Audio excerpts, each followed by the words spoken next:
You serve faithfully day by day. You are a pillar of strength to many. You are a hero, commander-in-chief of the land of the brave. Man on a mission, carrying a unique vision, inspiration, hero to the nation. We say, Omake, well done. We celebrate a God-given gift to the nation. Land of the brave, in spite of the pain. Let's celebrate a legendary father. Land of the brave, in spite of the pain. Let's celebrate a legendary father. We say, Omake, well done. We celebrate your legendary father. Welcome, of course, to another special broadcast focusing on celebrating the life of the late great President Dr. Geingob. I'm Ricardo Geingob. South African-Namibian relations have a special history that has been there for decades. President Cyril Ramaphosa and President Geingob enjoyed a close relationship which strengthened relations between the two countries. In 2023, President Ramaphosa hosted President Geingob as a state visit to South Africa in April, while in October, President Ramaphosa undertook a working visit to Namibia to co-chair with President Geingob the third session of the South African-Namibia Binational Commission. Now, they also directed that an audit of the legal instruments be conducted prior to the convening of the South Africa-Namibia Binational Commission in Windhoek. Now, on Thursday, at the start of his State of the Nation address, President Ramaphosa asked the South African Parliament to observe a moment of silence in honor of the late Dr. Geingob. The South African President will be arriving in Namibia in a few minutes to pay his respects to the people of Namibia and the Geingob family. Of course, we will be crossing over live to the airport, bringing you this after this short break, so stay with us for that and more. Well done, good and faithful leader. You serve faithfully day by day. Congratulations for the elections, both as ANC President and now as the President of the Republic of South Africa. We have been watching the campaigns. We have been watching everything because we watch you daily, 24 hours. So don't say anything wrong about Namibia. But when I went to Polokwane that time, the problems, people were worried. I said, look, ANC is the oldest political party in Africa, if not in the world. They will solve their problems. The same way I was watching what was going on there, I said, they will solve it.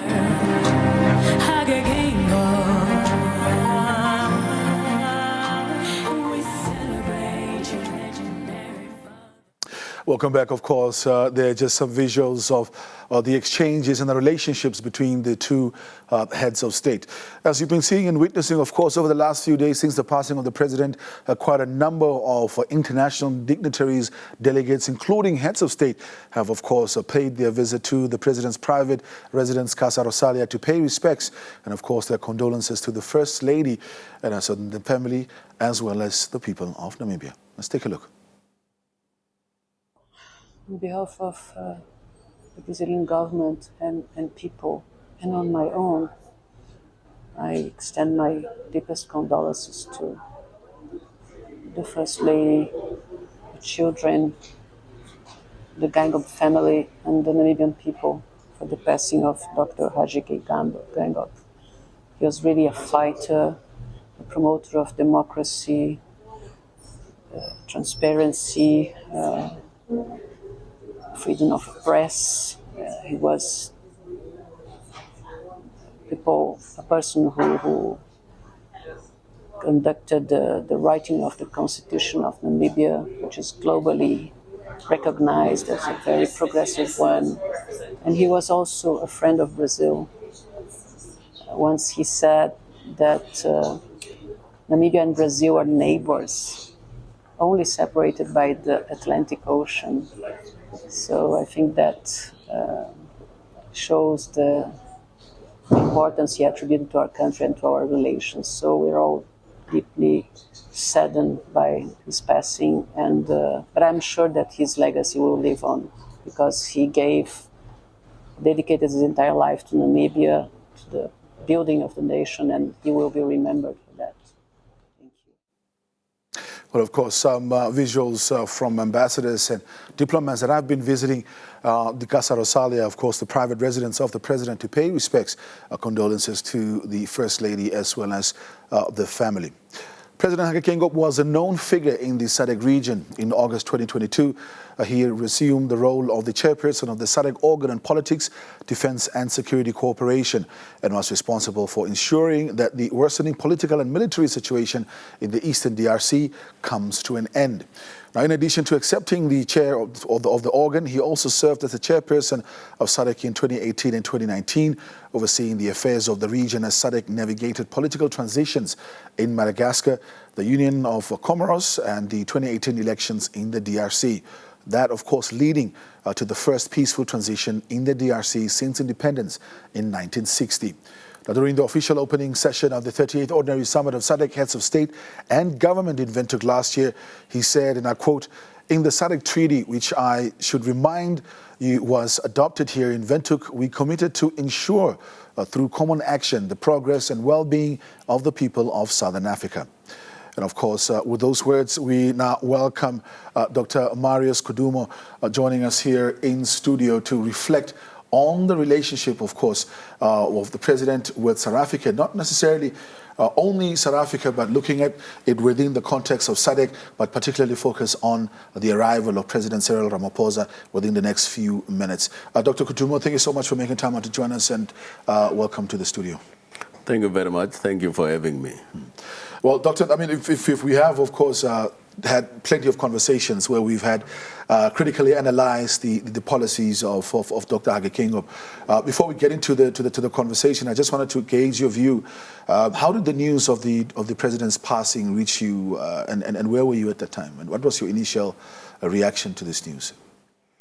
Yeah, basically, I was asleep. I normally sleep earlier over the weekend. I did not watch the soccer. I was sleeping in preparation of going to check on Sunday morning. But there was some ideas before that came through, and obviously I heard it over the radio in the morning, as well as through social media. My reaction was, like many Namibian, it was too soon. We were not prepared for that.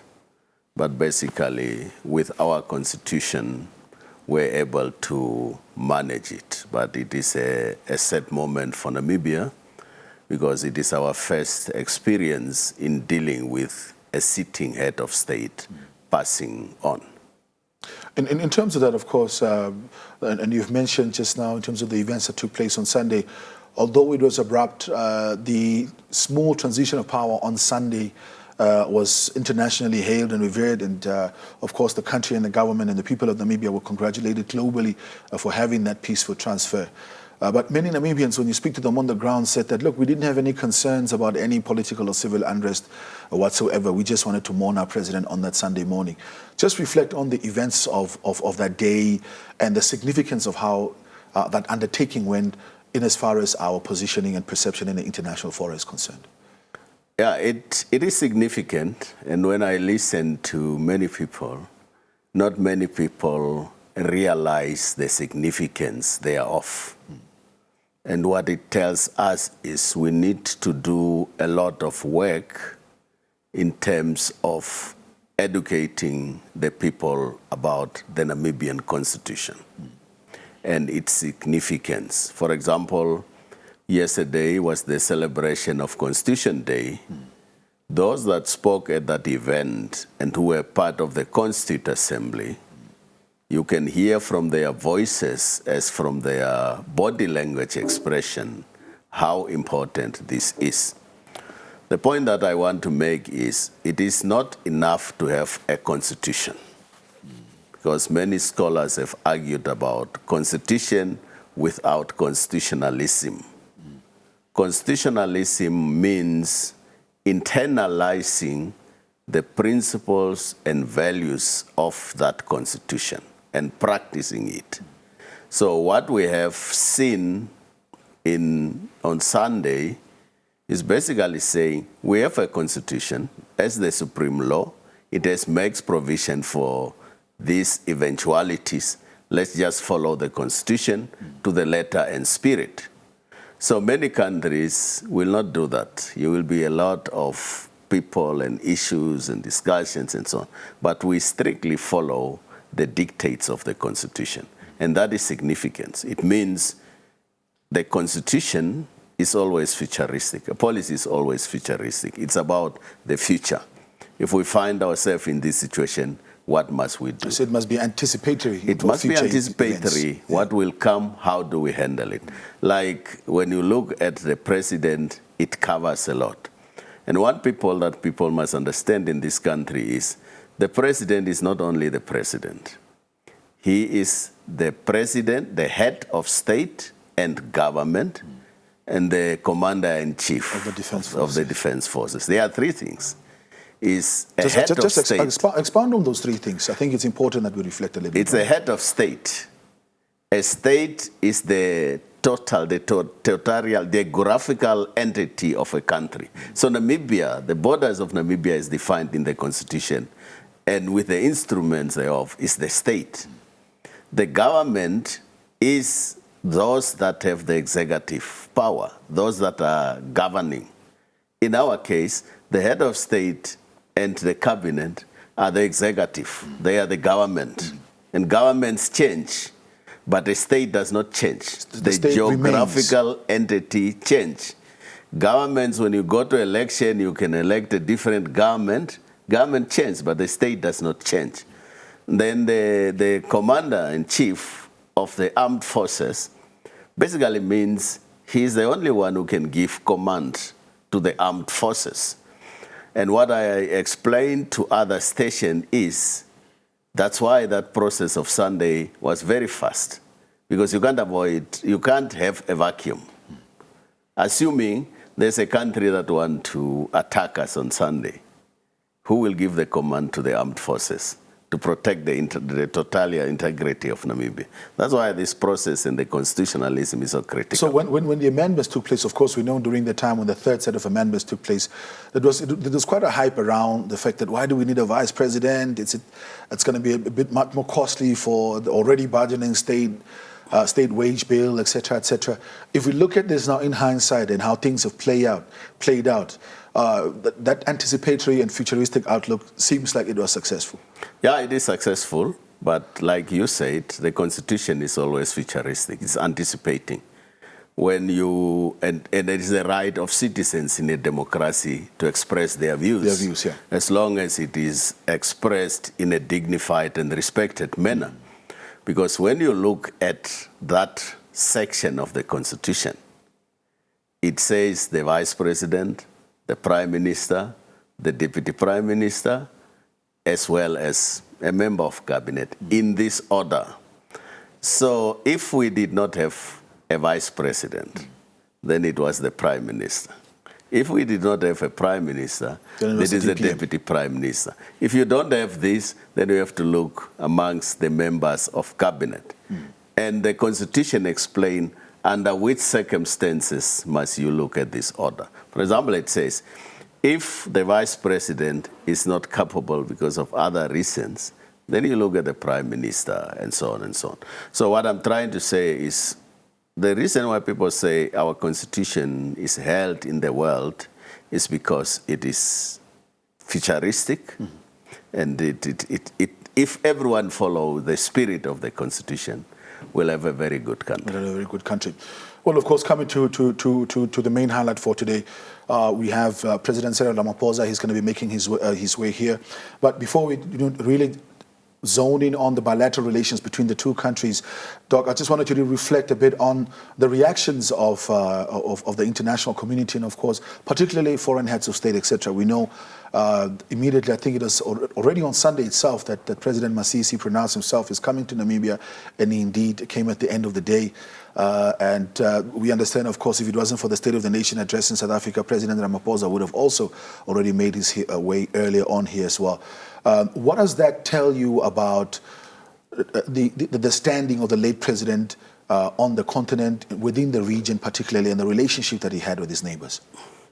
Yeah, I will answer that question by stating that any action and behavior of the state, and also those that manage the affairs of the state, we describe and interpret it, what it means.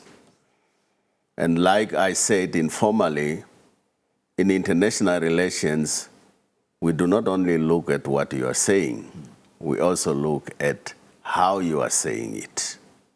What was the language from the reactions? Okay, I'm coming to that. So all the languages that we have received thus far, and it was across the globe, is a language of both President Geingob as well as the Namibian state have a high standing in the international arena. If you want to understand that, you look at the words that the world leaders have used, both towards the late President Geingob as well as the Namibian state. I think Namibians don't realize themselves, but obviously we will have good and high respect in the international community. My professional years, most of them, almost 17 years, I spent at the National Commission for UNESCO here in Namibia. And I was participating in the various activities of UNESCO at the international level, both the General Conference as well as the Executive Board. And Namibia served on the Executive Board many times. Professor Gachavivi, Ambrosius Agapitus, Stanley Smarter, and others, they were elected. To the extent that Stanley Smarter was the president of the General Conference of UNESCO. But the point that I'm trying to get to is the votes that we're getting to be elected at those bodies. Both in SADC, the African Union, the United Nations, Namibia is highly respected. And those messages are actually confirming that. We must not only look at the messages, what the messages contain and how those messages are conveyed. I sent you something recently. Yeah. The Pope have said something about that. How many times have you heard the Pope expressing also condolences? So it's significant. Namibia have standing. I want us to look at two or three of those individually. I think let's start with His Excellency Masisi. I think his swift action, his movement, immediately making an announcement, even before we flew our flags half-mast. Talk to us about those steps that he had taken and that swiftness of his actions and what that translates to in terms of our relations. Yeah, look, when the message of the passing on of the president was announced that Sunday, the Republic of Botswana, the president of Botswana, announced that their flags will fly at half-mast. In addition to that, he was the first head of state to visit the country, to express his condolences to the First Lady and the family, as well as to the people of Namibia through the new head of state. And we must look at the language that he was using. He was saying it is his elder brother, and he was saying he wanted to come earlier. So even the date that he came, whether it is on a Tuesday or Wednesday, he regarded that as late. It tells you about the personal relationships as well as the relationship of the states. You must also look at it, the type of projects that Namibia and Botswana is discussing, the railway, for example. You must also look at it in terms of there are also some tensions, especially in the Zambezi region. But despite that, he's saying our relationship is very strong. I have to go personally and express my condolences. So it shows you good relationship, neighborliness, both at state as well as at the individual heads of state. Let's look at the relationship, of course, with South Africa. We know President Ramaphosa extended his condolences already immediately as well when he found out about this. He could have been here physically, but due to the State of the Nation address, we assume he was unable to make it. But he's coming in today. The personal relationship between the two, how far back does it go? Yeah, what we know is it goes back to the days of the liberation struggle. Both countries and personalities were involved in the fight against apartheid, and in the case of Namibia, the struggle for national liberation. You must understand that President Ramaphosa was in the trade unions, the National Union of Mine Workers in South Africa. And I know, because I was involved also in trade unions, that he had personal relationships with the Mine Workers Union of Namibia. There were a lot of exchange of ideas, strategies, and so on. So with the attainment of statehood, with South Africa becoming a democratic South Africa, and with the independence of Namibia, this relationship at state level continued. We must also remember that Nelson Mandela attended the independence of Namibia, March 1990. It says a lot about that. And I think that was a month after coming out, isn't it, out of prison? Yes. Barely a month after. Yes, and the presidents of South Africa have continued to build this common vision with Namibia, both at state level as well as at the level of heads of state. Well, many saying, of course, also if you look at it, since you're having this constitutional discussion yesterday, there are also some comments that are coming in saying that, look, because of what we had done in 1990 with our constitution, there are, of course, certain elements that were also borrowed into the South African constitution, and that's how we are so tied by the hip. Not only that, but of course also the trade relationship between the two countries. Yeah, the relationship between South Africa and Namibia goes very far, even before the establishment of states, of modern states. So are you looking at political party relations between ANC, SWAPO, etc.? Even before that, there are communities in Namibia who can trace their origin from South Africa. The Oorlams, for example, the Rehoboth Basters, and other communities. In other words, even before we became states, there's cultural affinity, cultural and community relationship between Namibia and South Africa.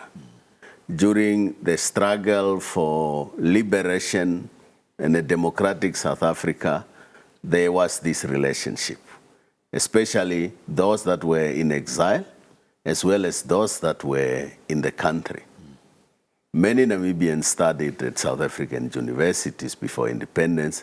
There are also personal relationships, including myself at a personal level from the trade union movement.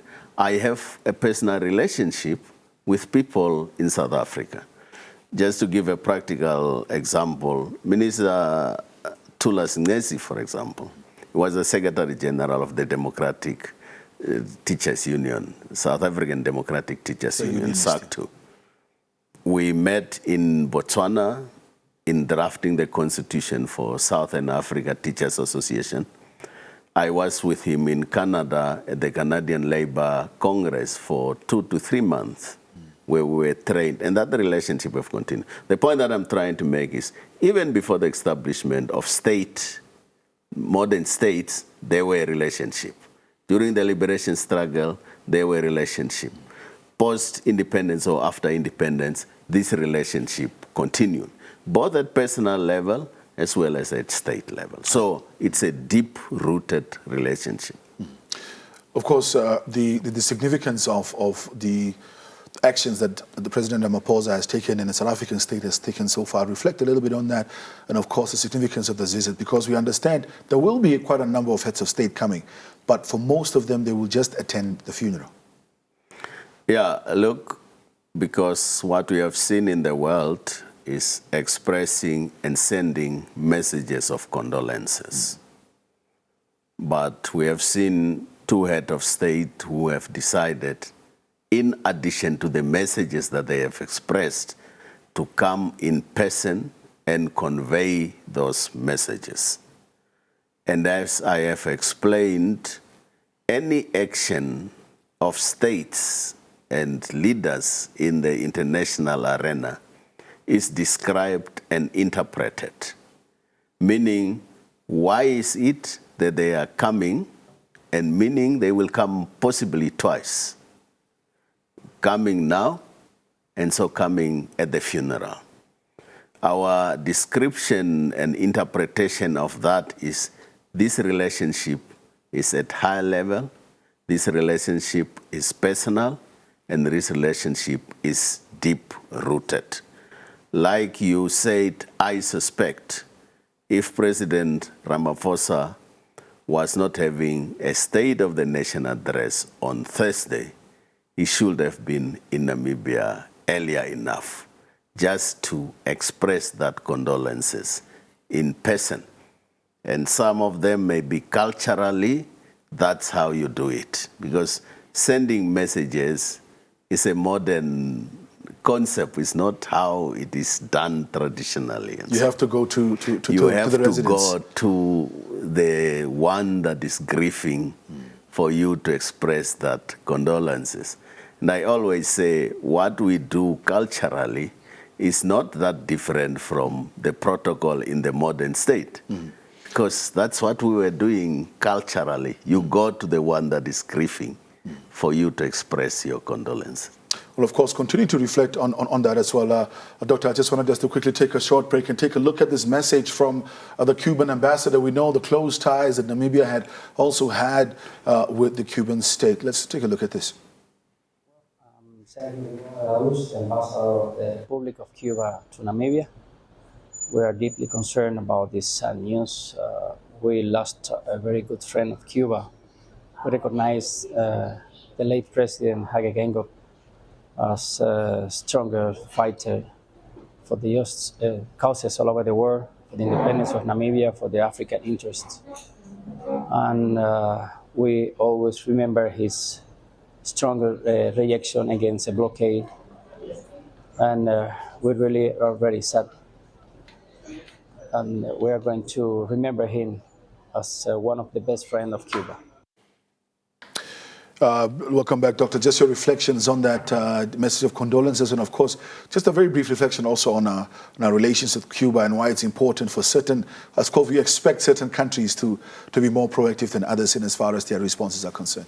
Yeah, Cuba is also one of the states that reacted very fast, and that might have activities in celebration of the life of the president in Cuba, in Havana, in addition to what His Excellency the President is saying.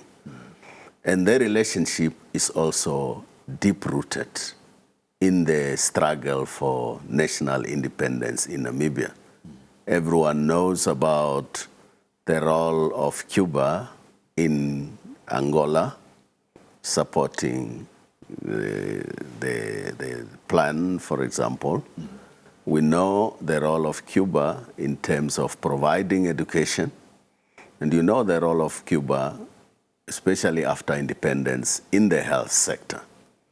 And they made it very clear that their support is not conditional. It's not based on Namibia giving them something in return. Ideologically, they look at it that it is their responsibility to support internationalism. So it's very significant, and it's not a symbolic relationship. It's also deep-rooted, and like I said, immediately when the news come out, there were some activities that were organized in Cuba. Because everyone claimed to be your friend in the international arena, but you must be wise enough to know who are really the real friends. Who are the ones that have backed up their words with action. Yes. Talking about backing up our words with action, of course, you can't remove, if we are reflecting on bilateral relations of Namibia and South Africa, and the role that the statesman himself, Dr Geingob, has played within the larger region, because that also shapes our relations between the two countries. Let's reflect on how he was viewed within SADC, looking at some of the very important roles that Namibia was able to take up, chairing the SADC Troika, chairing the organ on politics, defense and security, amongst a number of other things. Yeah, I think maybe I must start by still explaining what I mean with deep-rooted relationships. You must remember that President Geingob spent some time in Zambia. Now, it was not only SWAPO was in Zambia. Many of the liberation movements, both from Zimbabwe, Namibia, and others, were in Lusaka.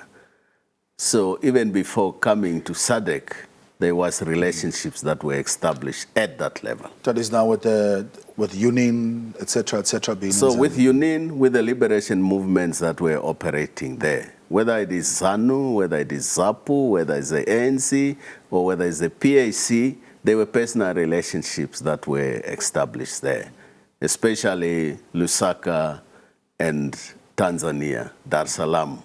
It's a melting pot of liberation movements. It's where they have established this relationship. So those ties, and I think I'm really asking this in context of future geopolitical cohesion of the region.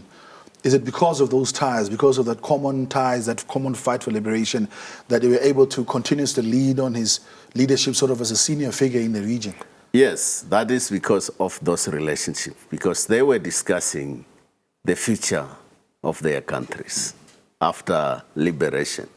What you are seeing now in the Constitution and some of the things that you are seeing in the state were discussed at those levels. In other words, if you look at the SADC Treaty, the issue of human security, development is being emphasized. And it's coming from that background. There was the destabilization in SADC. Therefore, when we have peace, we must focus on human development. We must develop our people, we must develop our economies, we must do this and this. So the SADC Treaty is about this, we are one in terms of the cultural affinities that I was talking about. We have the same experience in terms of struggling for independence and nationhood.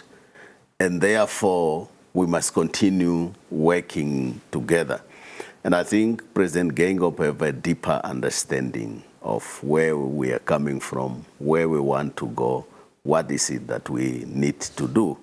But even, it's not only him. If you look at the first president, Sam Nujoma, Kenneth Kaunda, Julius Nyerere, there was a deep-rooted relationship that was established already there before the independence of this country. And of course, when the country became independent, there have been discussion, how do we cement these relationships to develop our people and our countries? If you just joined us, of course, you're still joining us on the live broadcast as we're coming to you from Studio 2, following and still continuing to celebrate the life of the late President Dr. Geingob. Just yesterday, of course, we learned that there will be an official memorial, a public memorial on the 23rd of February, with the burial taking place on the 24th of February as well. Of course, there will be more information announced in terms of what other activities will take place leading up to the funeral of the late president. As we continue to reflect, of course, we're talking about the statesman, the internationalist, the diplomat. That's what we are reflecting on for today. But of course, the brother of South Africa is what we're also reflecting on this morning, as anytime we are expecting information from the Hosea Kutako International Airport of the arrival of Cyril Ramaphosa, the President of the Republic of South Africa. That's going to be coming in to make his way to Casa Rosalia, the private residence of the President, to go and pay his respects and condolences to the First Lady, the family, and the entire Republic of Namibia. Stay with us. When we come back after the break, we continue with more conversation as we engage political analyst and international relations expert, Dr. Marius Kudumo. Stay with us.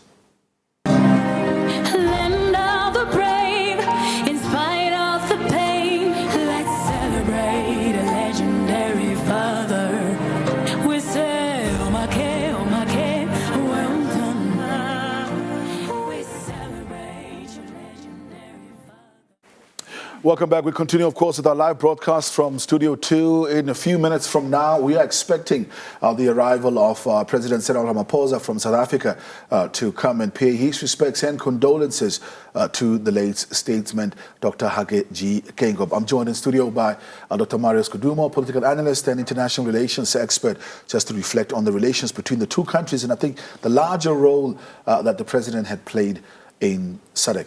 Doctor, if we can come to SADC itself, I think before we look at some of those individual responsibilities for the organs, reflect on the importance of SADC as a unit that was set up to look at regional integration and our contribution as a country. Of course, we know if we talk about Namibia's contribution, we are talking about Dr. Geingob's contribution.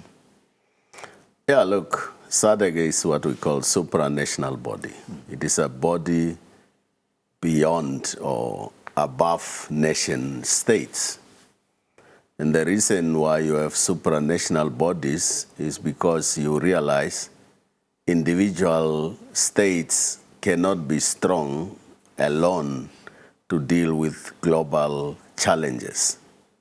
For example, if you look at migration, people move from one country to another. If there is no some type of equitable development, you're going to have challenges with migration. So the establishment of SADC in terms of the treaty is to promote common political values. And these values are coming from the fight for national liberation.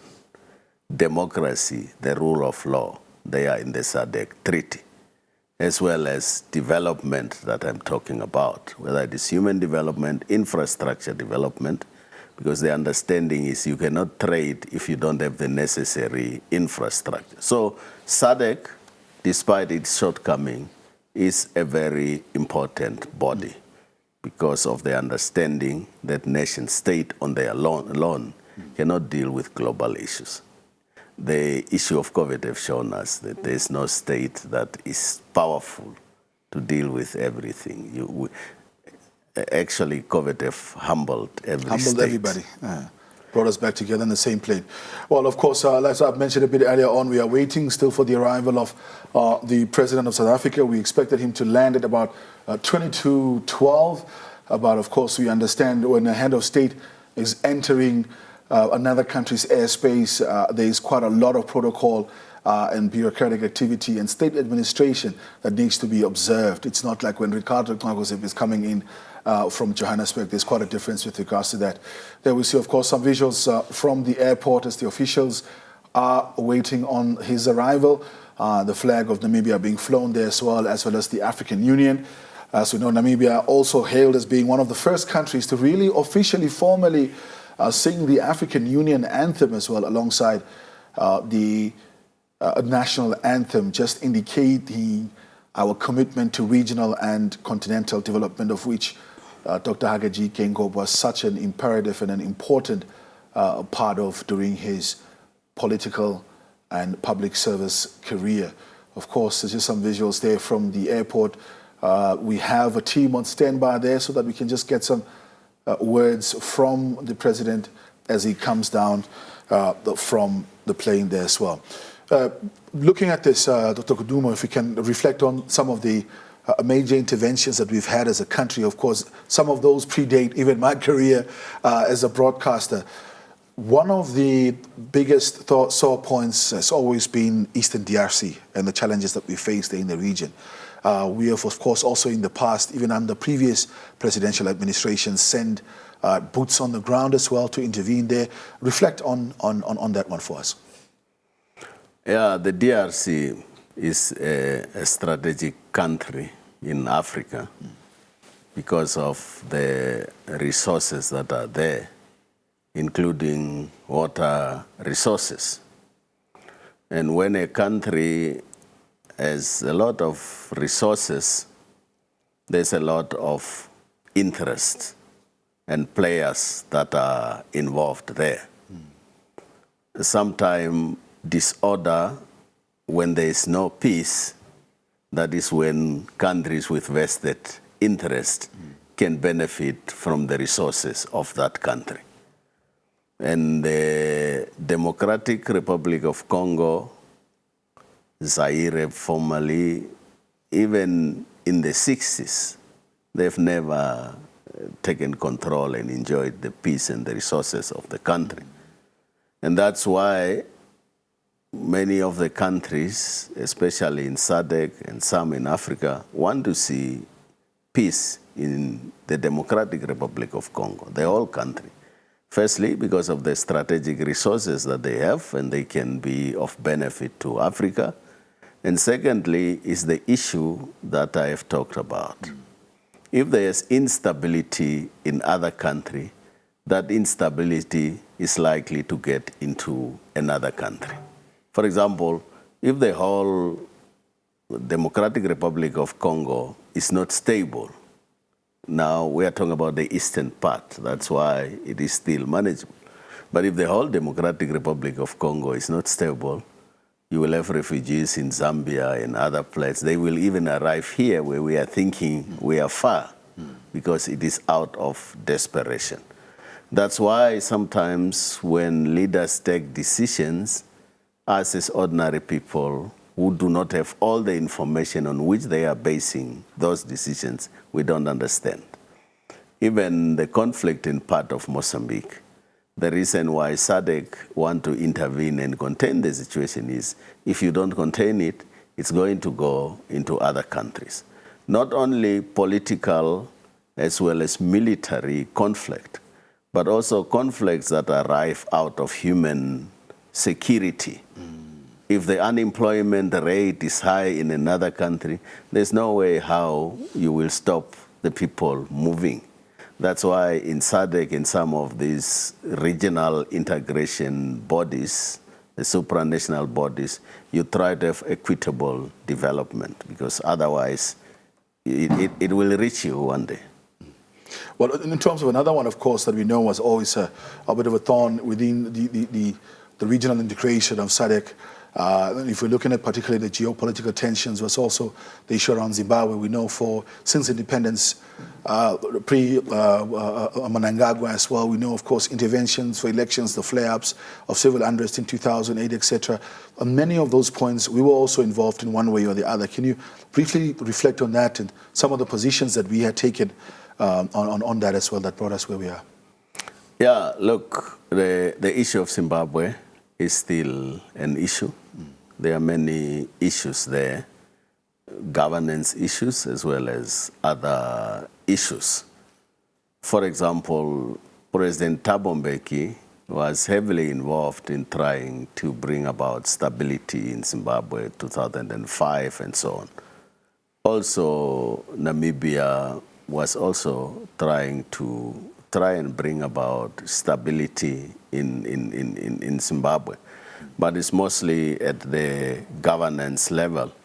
But like I said, because of the history and the relationships during the liberation struggle, not many countries want to openly come and resolve the Zimbabwe issue, but it's mostly advising maybe behind the scenes what are the issues that need to be addressed. But obviously, it's more about developmental issues, political issues, as well as the human security that I'm talking about. Well, talking about human security as well, there's also an aspect of social development within the region, and we've seen the issue around women empowerment was always a very, very serious one for Dr. Geingob as well, not only locally here, but also for the region. Particularly, just taking an example, talking in line with SADC gender protocol provisions that call for 50% representation of decision-making positions in all public and private sectors for women. We've seen, of course, Namibia has made inroads there as well, but reflect on the importance of also looking at those social development aspects, but not necessarily just focusing on political and military cooperation. Yeah, look, when I talk about human security, I'm talking about improving the lives and conditions of people. And when I am concerned about Zimbabwe, I am concerned about people who must leave their country and go and look for opportunities somewhere else.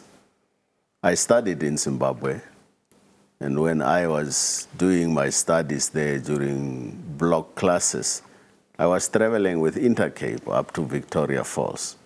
And I have seen how women will come and sell things in Namibia, take the money back home. They are on the move all the time. And how they are harassed by our immigration officers at our borders who really don't have empathy and sympathy for what is happening.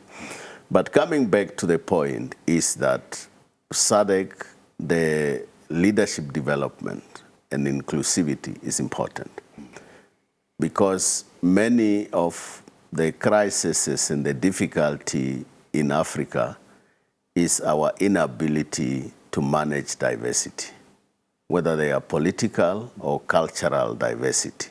So inclusivity must not be a slogan. It must be seen that it is in practice, whether it is including young people, including women, and including others from other cultural groups. And the reason for that is simple.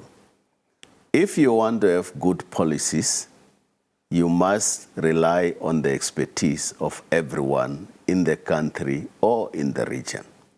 Secondly, our experiences are not the same. My experience will be based on where I grew up, where I'm working. They might be different with you. But when I benefit from these different experiences and this different expertise, the likelihood that we are making good policies are good. Therefore, women inclusion, women empowerment must not be just a slogan.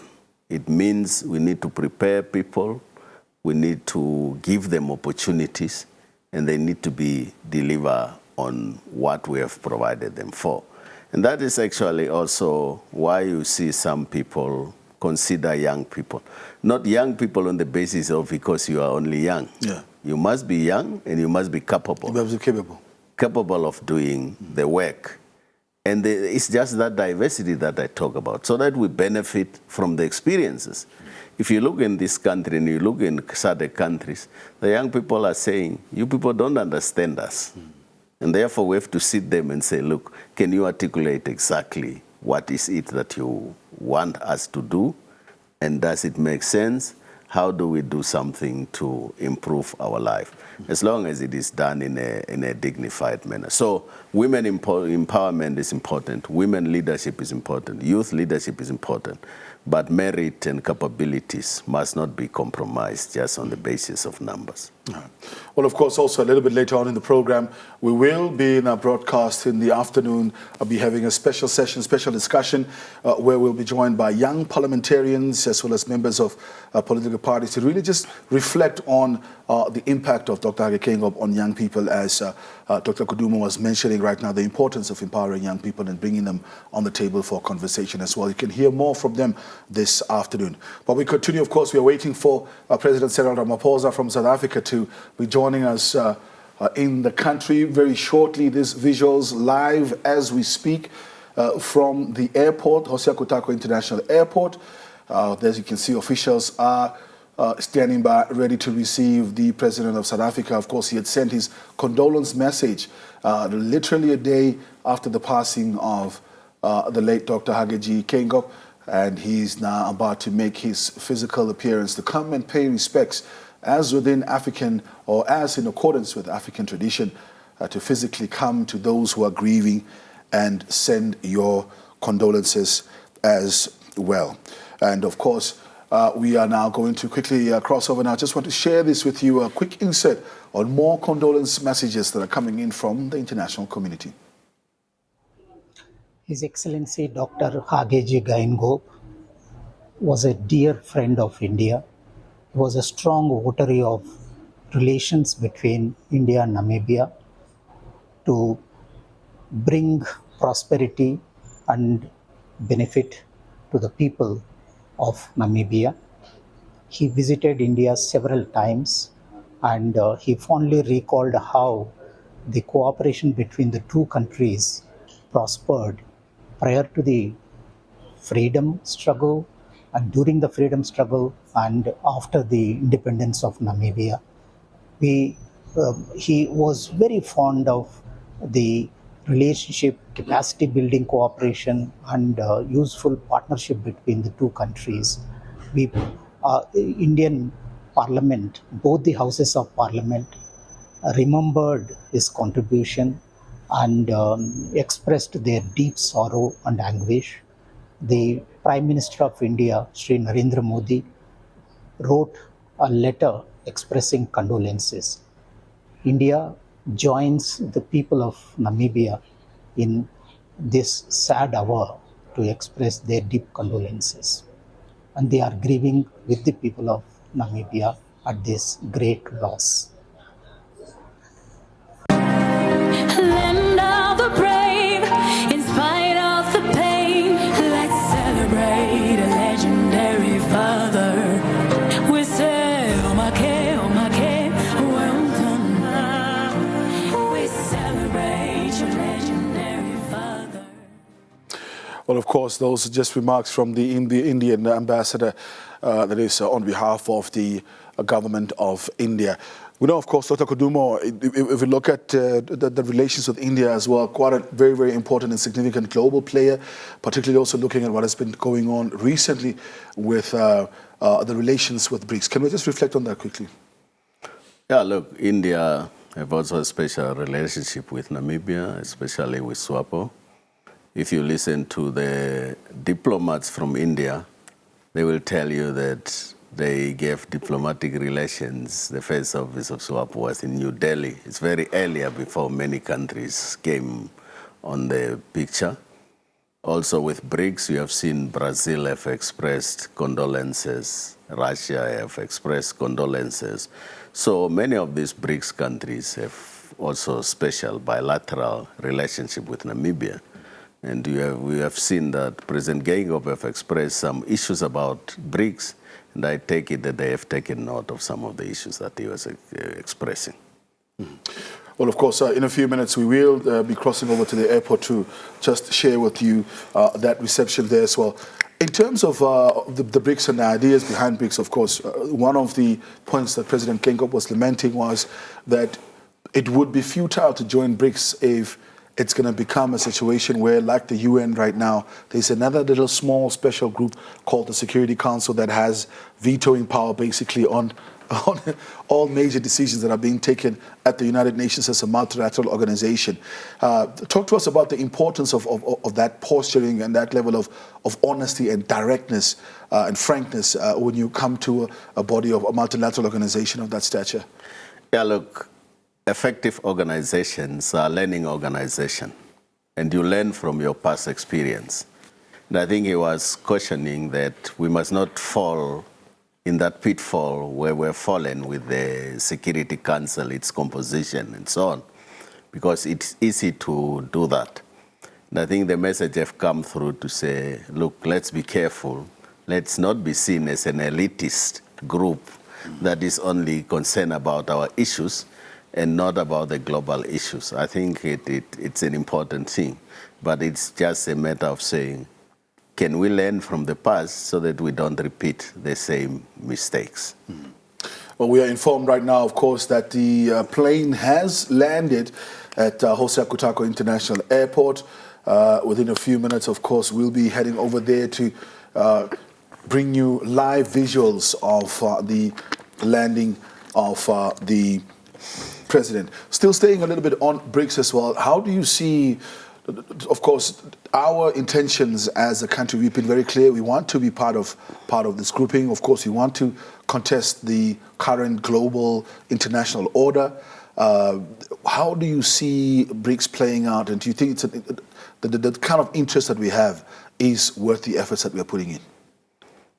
I think we are cautious to see the direction that BRICS is moving to. And also, we are cautious to see what is really the agenda that BRICS want to advance. Is it developmental agenda? And how do we benefit from that agenda? You don't need always to belong for you to play your influence and to play your role. Of course, when you are inside, that is better. But I think there was some questions that Namibia was asking. I don't think Namibia is desperate to say we want to join BRICS by tomorrow. I think we are seeing what is happening. Because one of the danger in the world, and especially in Africa, is to establish many organizations, but not to make those organizations efficient, in terms of funding them, as well as in terms of having the necessary capacity to do the work that we are expecting them to do. That is the case with SADC, that is the case with the African Union. If you look at many of the projects of SADC, major projects, many of them are development partner funded. You look at the African Union, we make decisions about what we want to do, but we don't make the financial commitment to make those decisions happen.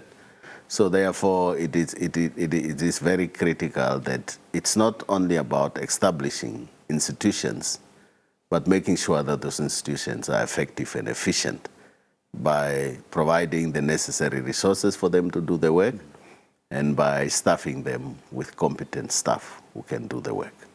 But how do we, in terms of course, right now we're looking at a situation where there is globally, and I'm just segueing a little bit here, there's globally this look at the movement towards nationalism, and a lot of right-wing political parties also globally taking over. So a lot of people are saying, look, in terms of multilateralism itself, could generally be in trouble. Do you also share in those sentiments? Yeah, I share in them, but I ask the question, how did we arrive at that? What is happening that we are arriving at that? And how are we managing those that give reasons for us to arrive at that? For example, when you look at Namibia, at independence, the issue of nationhood, the issue of one Namibia, the issue of inclusivity was very strong. At a certain time, as we are moving forward, you are seeing people going back to their ethnic or community groups. And I don't blame them necessarily, because it gives us an opportunity to ask the question, why is it happening like that? It might be that there's some people who feel excluded, and therefore you need to address that. If you take Germany, for example, the right-wing politics there is mostly the issue of migration. The people who are coming in are benefiting from our social services. I'm not justifying it, but I'm saying unless you understand the cause, you are likely to have this problem. The purpose of multilateralism is that understanding that one country alone is not in a position to address global issues. Take climate change, for example. You will require other countries. Now, that was the purpose. Now, when we want to go to nationalism of the state interests, how are we going to address that objective that is still valid? Because the problem is human nature, human beings never learn. We will go to the issue of nation states, actually forced to the limit the issue of nationalism, and then only after that learn again and say, look, maybe multilateralism is good. What about the wasted cost? The time that we wasted to do the right thing. But that's really the concern for me here, because we are saying that we just came out of the advent of COVID, where we've seen that many countries had to relook their diplomatic ties with many other countries. Some that thought that they could be self-sufficient realized that they are not to that extent, and we were forced to rely on each other. But immediately afterwards, we are seeing barely two years after the advent of what we thought would have been a natural catastrophe that would naturally bring us together. So quickly we are stepping away from what came up during COVID. Yeah, that is the nature of human being. We never learn until we get ourselves into the wall, then we'll try to learn again. Because when do we see this nationalism, the state interest, nation-state interest playing itself out there strongly? It's mostly during elections. It's for power, not to use power to improve, but for power's sake, for me to be in charge. To acquire it. To acquire it. It's not about the people and so on. Now, and it is us, the people, the voters, who vote these parties in. And then we ban ourselves, then we say, no, this is not what we thought, and so on. So I think what I'm trying to say is, let's be active citizenry, people who are reflective and people who think and people who can say no when we see the direction in which we are going is not the right direction. Well, if you just joined us, good morning to you and welcome on board. We continue commemorating with a special broadcast the late statesman, the internationalist, of course, an ardent diplomat, as well as a very, very effective state administrator in the name of Dr. Hage Geingob's the passing. Now, one of the people who worked very closely with the late President Hage Geingob during his time at UNIN, Mr. Eugene Mackay. Now, in paying tribute to him, Mackay shared with us the following video of Geingob at the British High Commissioner Stephen Miles' official residence in Lusaka on the 15th of April in 1977. Now, at the time, Geingob was the director of UNIN and Politburo member of SWAPO, and Mackay remembers that Geingob and his comrade, late Aaron Shiepo, SWAPO's Deputy Secretary for Foreign Relations, met British Foreign Secretary David Owen on the visit to Zambia. Now, this video also contains a scene of Dr. Kaunda officially opening UNIN on the 26th of August in 1976 and a snapshot of activity in the center where Namibian refugees and exiles were trained for future civil service. There were at least about 3,500 documented Namibian refugees in Zambia at the time.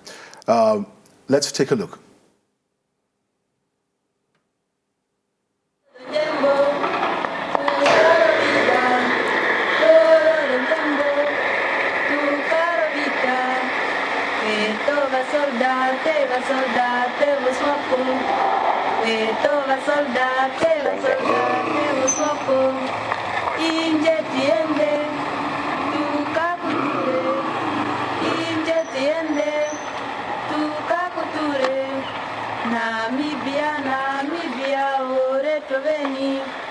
Namibia, Semana Yoma, Neri Kutura, Semana Yoma, Neri Kutura, Namibia, Oretoveni, Namibia, Oretoveni, Pita Nanyemba, Tupodoanga, Pita Nanyemba, Tupodoanga.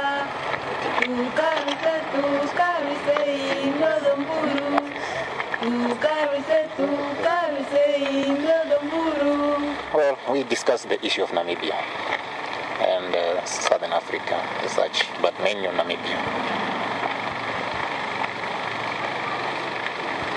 Did Dr. Owen have any new ideas, or is there any change in the British position at all? Well, in any case, I'm sorry to say that we are not really prepared for the press as such. Yes. And, but we have discussed about the issue. Would you say your talks have been fruitful? The talks you've had with Dr. Owen? Dr. Owen is a new man, and we met him for the first time, and therefore we were starting to learn each other and to inform each other's problems and how one sees it. So it's just a beginning, as he said. He will be meeting with us to probe this question. So really it will not be fair for us to discuss here what we are discussing with him. Do you feel you have any British support for any action you might take after the establishment of a Tuonhala interim government? In any case, yes, we have stated, so we have made it quite clear that well, this was the first meeting and we're exchanging some ideas, but we are not really answerable to the press at the present moment. Right. Why was it that President Myomo didn't meet Mr. Dr. Owen? Well, Comrade Myomo is engaged with some other, preoccupied with some other engagements. He is here in Lusaka at the moment, I see. Well, he's preoccupied with other engagements. Say you're hoping to meet Dr. Owen again. Will it be here in Lusaka or in Britain? You mentioned that he's waiting for the first time here and will continue to meet. Now, he said that we can meet anyway. Well, there we have it. As we say, we just had to fade that out quickly to bring you the arrival. As you see, that's the plane of the South African President, Cyril Ramaphosa, that's making his way. Of course, just landed at the Hosea Kutako International Airport. Remember, as mentioned a bit earlier on by Dr. Kudumo, he was, of course, the head of the Mine Workers Union in South Africa. So he's quite familiar historically, of course, with the liberation struggle, not only from being a political activist, but of course also being a unionist, having the benefit of having worked with many on the grassroots level, and of course having personal relationships with many of the middle class, not only in South Africa, but of course also here in Namibia. The personal relationship between the two presidents preceding the establishment of the two independent states of South Africa and Namibia in 1990 and 1994. Dr. Kudumo, of course, looking at the arrival of the president, what would be some of traditionally what we would expect would take place during a visit of this nature? Of course, it's not like a normal visit where two states exchange, protocol is involved, and there are set rules. What would be expected behavior of the president and some activities he might undertake while he's here? Yeah, I think he will interact with the president of Namibia now, also to wish him well, and maybe to convey to him that he is prepared to work with him like he used to work with the president who was there. And of course, he will pay a visit to express condolences to the residents of the president, to the former First Lady.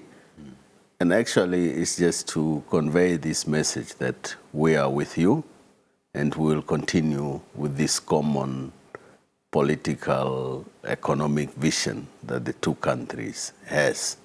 But of course, states have interests. Even if you are close, you have your own interests. But basically, this time around is just to assure the government, the First Lady, and the people of Namibia that South Africa is with us. Mm. And of course, in terms of this, how strong of a signal is this in terms of the relations between South Africa and Namibia, but at a people's level? Because of course we know for the two states, it's important that certain steps take place out of protocol, etc. But what sort of signal does this send generally for the relations for the people on the ground between the two countries? Yeah, I think it's just saying that this relationship is special. It's not like any other relationships. Even at people level, like how many Namibian students are studying at South African universities? How many Namibians are working in South Africa? The trade relationship between Namibia and South Africa is one of the biggest in the region or even in the world. This connectivity is always there. Like I said, at personal level, there are many people who have people that they know from South Africa. There are also South Africans who are here due to cultural and community affinity, but also because of employment relationship. So it's a relationship that is not the same with another state that is far away. It's good neighborliness that these things are happening. Well, if you just join us, welcome to the special broadcast as we are anticipating the arrival, of course, of President Cyril Ramaphosa. He has landed, and we are just waiting in the next few minutes for him to disembark from the plane before we can get some comment from His Excellency concerning the visit. There you can see, of course, the visuals from the airport. As you can see, Ambassador Ipumbu, the Chief of Protocol. They are accompanied by the Minister in Presidency, Honorable Christine Huebes, to see there as well.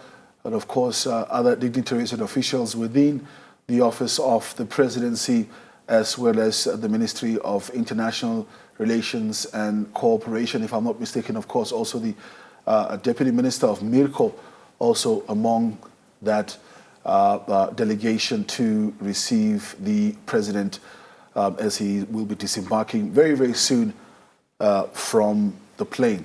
This, of course, visuals live from the Hosea Kutako International Airport, and President Ramaphosa being the second head of state that from within the region physically came to come and pay his condolences to the late Dr. Hage Geingob, as well as their family, of course, of the late president after Masisi had arrived here a bit earlier on, His Excellency, from Botswana. If we look at this, of course, going forward, we know, of course, that we just have a new president that was sworn in. It's only about the 8 months or so that he has to serve before we go to the elections. Traditionally, in a situation like this, of course, we know that it's an unprecedented time.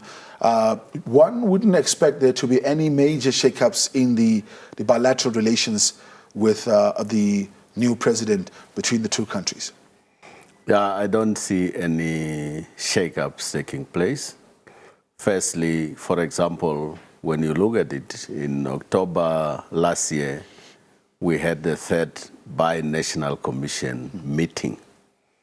And the program and decisions were made at that Binational Commission meeting. And like you said, one of the issues that they dealt with was auditing, looking at previous decisions as well as previous programs. Where are we?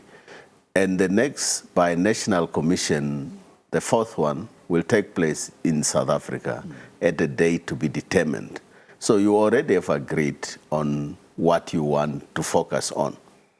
And as you are aware, there are 4 committees of this Binational Commission. And Binational Commission, by the way, is just saying our bilateral relation is important and it is at the highest level. It is at the level of the head of states. That's what it means. It's a special relation. It's an elevated bilateral relation. Between the two. And when you sit down, there are specific areas of cooperation that are already predefined. They are predefined. There are discussions of the senior officials. There are discussions of the ministers. And these discussions go to the head of states where they are endorsed.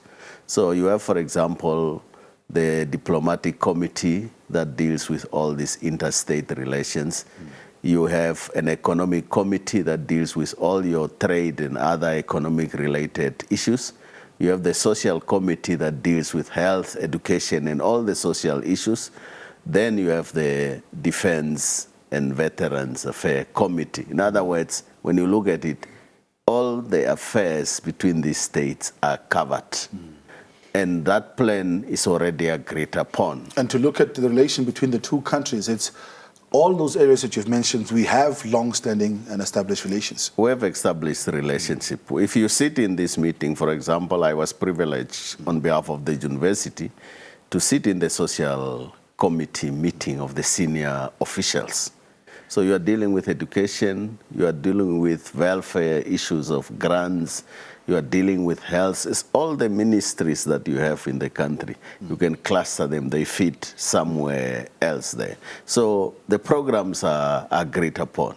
And when you say you are meeting in the 4th Binational Commission, you are actually reviewing the decisions and the implementation of this plan. That's why we can see, we don't foresee a major shakeup. You must remember, Namibia will be going to elections and South Africa will be going to elections earlier. And obviously, there might be a change here and there of government. Therefore, you don't want to change anything. You don't want to shake up anything here. Yeah. But in terms of that commission as well, if one looks at it, I think for many parts, for us citizens on the ground, you don't really understand the value of that practically on the ground.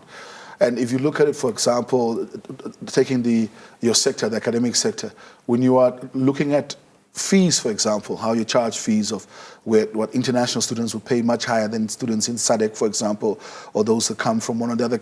Does the Binational Commission, do these kind of decisions come from that conversation?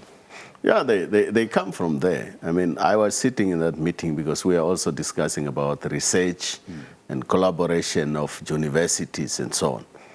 For example, the SADC protocol on education and training has made a recommendation, actually, that we must treat international students from SADC in terms of tuition fees like national students.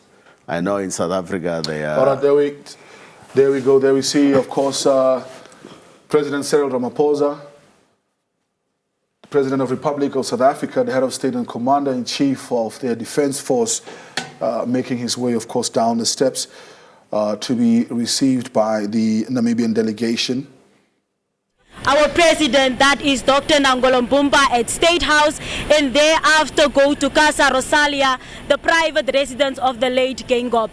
He will be giving his condolences to the former First Lady Monica Geingob, the family, friends, and part of the delegation that has received the president is the minister in the presidency, Christine Kwebes. In previous media coverage, President Ramaphosa has described the late Geingob as a strong advocate for social and economic development in Namibia. The president has also praised the late Geingob as a prominent figure in Namibia's liberation struggle. During their visits, they promised to strengthen partnership between the two countries, and it was largely influenced by our late President Dr. Geingob.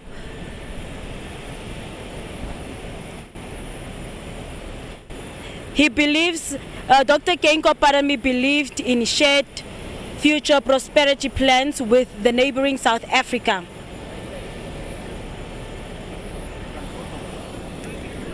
President Ramaphosa and our late President Dr. Geingob were not only counterparts, but were also friends. And President Ramaphosa has also described him as a brave man, and he was iconic to the nation of Namibia. Back to you guys in studio. Thank you very much, Richeline. Richeline also is there, just coming to us from the airport, the arrival of Cyril Ramaphosa, the President of South Africa, heading, of course, as you can see the visuals there, he had just landed, he got into this official vehicle and, of course, is now off to Casa Rosalia, who is actually less than 30 kilometers from the airport, the Jose Kutako International Airport. So he will be swiftly first go to State House, and then only after reporting himself at State House will head to Casa Rosalia to go and pay his condolences there as well. I mean, you can see there quite a significant delegation, the president, of course, arriving there to really signify the support and the importance of this visit, Dr. Gudumo. Yeah, it is significant, like we have discussed, like the reporter is saying there. There are mainly two agenda items. It's visiting and discussing with the president, as well as visiting the family residents. So this is conveying condolences, expressing best wishes, and also giving that guarantee that the relationship will continue. Well, of course, so before we crossed over to the airport, we were looking at a very, very important insert from the days of the United Nations Institute for Namibia in Zambia, including, of course, the opening in 1976 by the then President Kenneth Kaunda of Union. Let's quickly track back to that insert so that you can benefit from the information in that piece.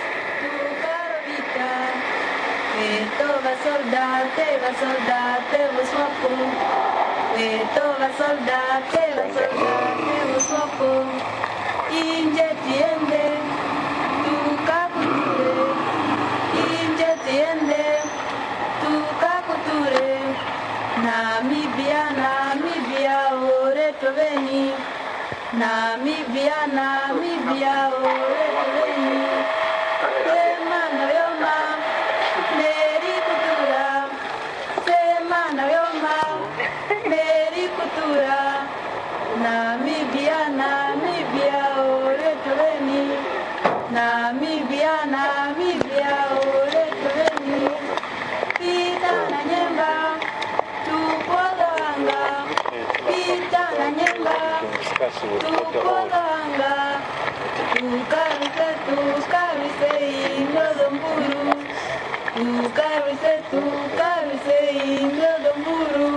Well, we discussed the issue of Namibia and Southern Africa as such, but mainly on Namibia. Did Dr. Owen have any new ideas, or is there any change in the British position at all? Well, in any case, I'm sorry to say that we are not really prepared for the press as such. Yes. But we have discussed about the issue. Would you say your talks have been fruitful? The talks you've had with Dr. Owen? Dr. Owen is a new man, and we met him for the first time, and therefore we were starting to learn each other and to inform each other's problems and how one sees it. So it's just a beginning, as he said. He will be meeting with us to probe this question. So really it will not be fair for us to discuss here what we're discussing with him. Do you feel you have any British support for any action you might take after the establishment of a Tuonhala interim government? In any case, as we have stated, so we have made it quite clear that this was the first meeting and we're exchanging some ideas, but we are not really answerable to the press at the present moment. Right. Why was it that President Myomo didn't meet Mr. Dr. Owen? Well, Comrade Myomo is engaged with some other, preoccupied with some other engagements. He is here in Lusaka at the moment, I see. Well, he's preoccupied with other engagements. You say you're hoping to meet Dr. Owen again. Will it be here in Lusaka or in Britain? You mentioned that you've met him for the first time here and will continue to meet. Now he said that we can meet anywhere. It could be UN, as he's put it, UN or anywhere. Would that be a meeting with President Myomo or did you two Swapo. again? Swapo. With Swapo. Did you say your delegation is intended to keep a low profile of your contacts with the West? Well, in any case, I think... we cannot do That's right. No, gentlemen, I think it's a serious question, but really, to say that maybe we are trying to have a low profile dealing with the Western countries would be wrong. Our president has met even Kissinger that time when he was traveling to meet people. If he was maybe not very busy with, again, other pressing matters, he would have met him. But as we said, this was exploratory kind of talks, and it's the first time, as he also will admit that he is new in the job, that we were just exchanging views on Namibia, basic positions. And as you know, Western press people, you know that the Western countries apparently had met Foster and presented their position concerning Tanhale. We were told about that, and that's it. You discussed the démarche which they made to... He mentioned that. Yes, he did. Okay. Thank you very much.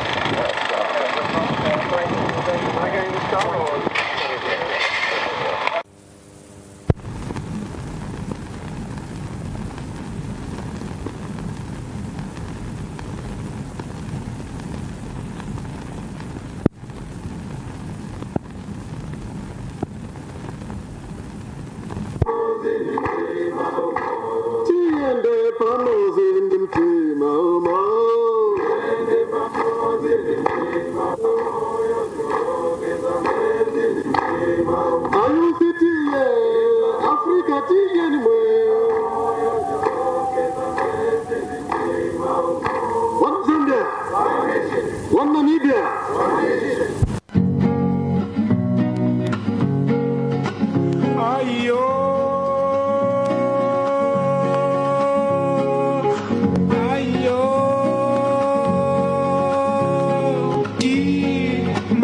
Sadagir, Kaisera Mutao, Ti Mama Sadagir, Kaisera Mutao, Chugu Chugu Disket, Nuguni Zarami, Chugu Chugu Disket, Nuguni, Ayo, Ti Mama, Ti Mama, Ti Mama, Ti. mama, tea mama, tea mama, tea mama, tea mama say. Ayo, Kubadage, Kaisera Muka, tea Kubadage, Kaisera Muka, kwa, again, Abudira, hey, kwa, again, Abudira, Tinkute, dynamic, Tinkute, Tinkute, Tinkute, Tinkute, dynamity.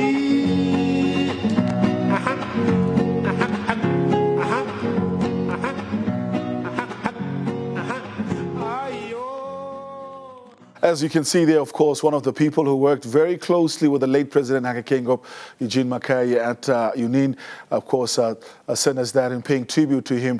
Mackay shared with us that video of the president in the brown suit, if you could see him there with the glasses. Of course, you've heard the voice when he spoke at the British High Commissioner Stephen Ma's official residence in Lusaka on the 15th of April in 1977. Also, at the time, Geingob was the director of UNIN and the Politburo member of SWAPO.